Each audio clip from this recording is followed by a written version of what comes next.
Hello दोस्तों, स्वागत है आपका हमारे यूट्यूब चैनल मरीन वर्ल्ड में। दोस्तों, आज के इस वीडियो में मैं आप लोगों को झांसी की रानी लक्ष्मीबाई के इतिहास के बारे में बताऊंगा। दोस्तों, इस वीडियो में आगे बढ़ने से पहले मैं आपसे रिक्वेस्ट करना चाहूँगा कि अगर आपने अभी तक मेरा चैनल सब्सक्राइब नहीं किया है तो इसे ज़रूर सब्सक्राइब कर लीजिएगा और अगर वीडियो अच्छा लगे तो इसे शेयर ज़रूर कीजिएगा। तो चलिए दोस्तों, इस वीडियो को स्टार्ट करते हैं।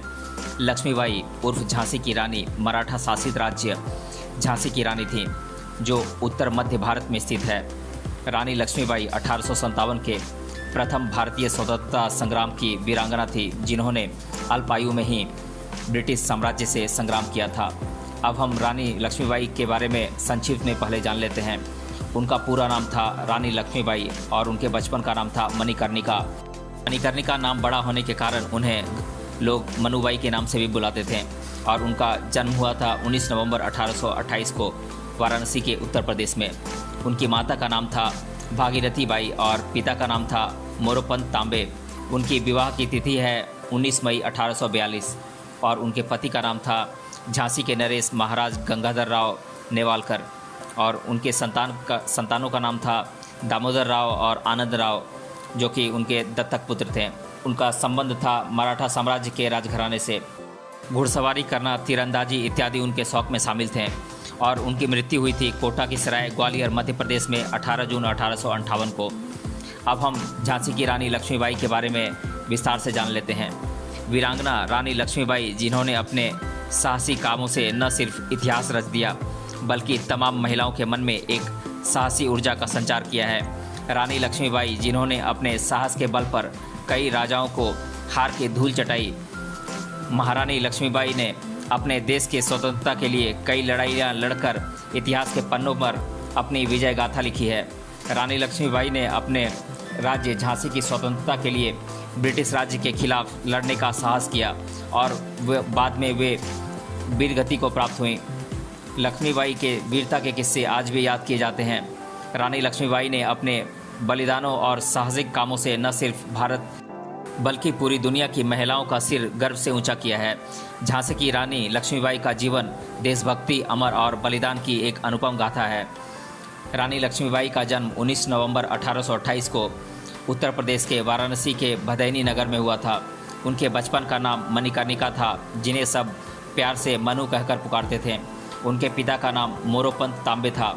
उनके पिता बिठूर में एक न्यायालय में पेशवा थे और उनके पिता आधुनिक सोच के व्यक्ति थे, जो कि लड़कियों की स्वतंत्रता और उनकी पढ़ाई लिखाई में भरोसा रखते थे, जिसकी वजह से लक्ष्मीबाई अपने पिता से काफ़ी प्रभावित थीं।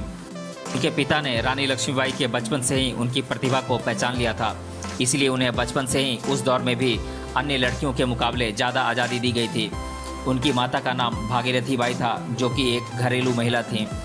जब रानी 4 साल की थी तभी उनकी माता की मौत हो गई, जिसके बाद उनके पिता ने रानी लक्ष्मीबाई का पालन पोषण किया।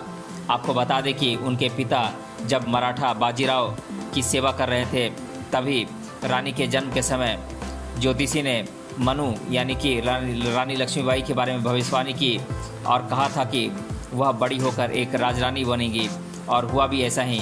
वह बड़ी होकर एक साहसी वीर झांसी की रानी बनी और लोगों के सामने अपनी वीरता की मिसाल पेश की। महारानी लक्ष्मीबाई ने अपनी पढ़ाई लिखाई के साथ साथ आत्मरक्षा, घुड़सवारी, निशानेबाजी और घेराबंदी की ट्रेनिंग ली थी, जिससे वह शस्त्र विद्याओं में निपुण हो गई। रानी लक्ष्मीबाई बचपन से ही बेहद सुंदर थीं और उनकी छवि मनमोहक थी।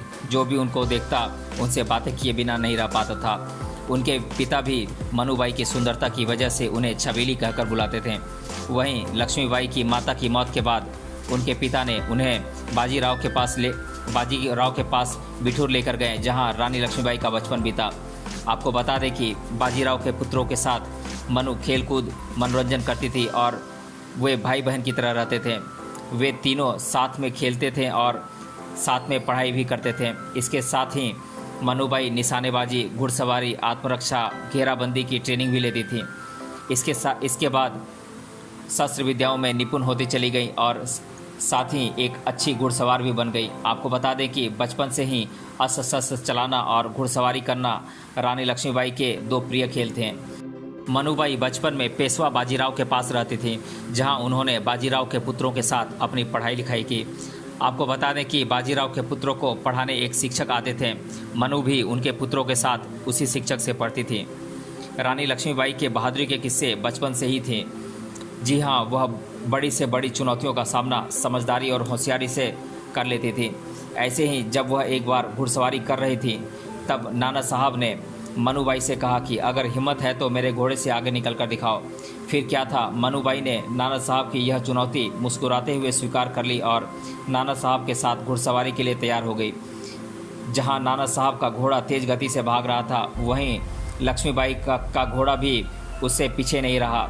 इस दौरान नाना साहब ने लक्ष्मीबाई के आगे निकलने की कोशिश की, लेकिन वह असफल रहे और इस रेस में वे घोड़े से नीचे गिर गए और इस दौरान नाना साहब की चीख निकल गई, मनु मैं मरा। इसके बाद मनु ने अपने घोड़े को पीछे मोड़ लिया और नाना साहब को अपने घोड़े पर बिठाकर अपने घर की तरफ चल पड़ी। इसके बाद न सिर्फ नाना साहब ने मनु को शाबाशी दी, बल्कि उनकी घुड़सवारी की तारीफ भी की और कहा कि मनु तुम घोड़ा बहुत तेज़ दौड़ाती हो, तुमने तो कमाल ही कर दिया। उन्होंने मनु के सवाल पूछने पर यह भी कहा कि तुम बहुत हिम्मत वाली हो और बहादुर भी। इसके बाद नाना साहब और राव साहब ने मनुबाई की प्रतिभा को देखकर उन्हें शस्त्र विद्या भी सिखाई। मनु ने नाना साहब से तलवार चलाना, भाला बर्छा फेंकना और बंदूक से निशाना लगाना भी सीख लिया। इसके अलावा मनु व्यायामों में भी प्रयोग करती थी। वहीं कुश्ती और मलखंब उनके प्रिय व्यायाम थे। अब हम रानी लक्ष्मीबाई के वैवाहिक जीवन के बारे में जान लेते हैं। रानी लक्ष्मीबाई की शादी महज 14 साल की उम्र में उत्तर भारत में स्थित झांसी के महाराज गंगाधर राव नेवालकर के साथ हो गया था। इस तरह काशी की मनु अब झांसी की रानी बन गई। आपको बता दें कि शादी के बाद उनका नाम लक्ष्मीबाई हो गया था। उनका वैवाहिक जीवन सुख से बीत रहा था। इस दौरान 1851 में उन दोनों को पुत्र की प्राप्ति हुई, जिसका नाम दामोदर राव रखा गया था। उनका वैवाहिक जीवन काफ़ी सुखद बीत रहा था, लेकिन दुर्भाग्यवश उनका पुत्र सिर्फ 4 महीने ही जीवित रह सका, जिससे उनके परिवार में संकट के बादल छा गए। वहीं पुत्र के वियोग में महाराज गंगाधर राव नेवालकर बीमार रहने लगे। इसके बाद महारानी लक्ष्मीबाई और महाराज गंगाधर ने अपने रिश्तेदार का पुत्र को गोद लेने का फैसला किया। गोद लिए गए पुत्र के उत्तराधिकार पर ब्रिटिश सरकार कोई दिक्कत न करे, इसीलिए उन्होंने ब्रिटिश सरकार की मौजूदगी में पुत्र को गोद लिया। बाद में यह काम ब्रिटिश अफसरों की मौजूदगी में पूरा किया गया। आपको बता दें कि इस गोद लिए गए बालक का नाम पहले आनंद राव था, जिसे बाद में बदलकर दामोदर राव रखा गया था।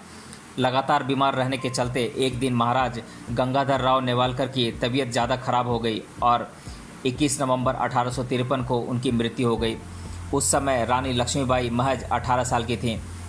पुत्र के वियोग के बाद राजा की मौत की खबर से रानी काफ़ी आहत हुईं, लेकिन इतनी कठिन परिस्थिति में भी रानी ने धैर्य नहीं खोया।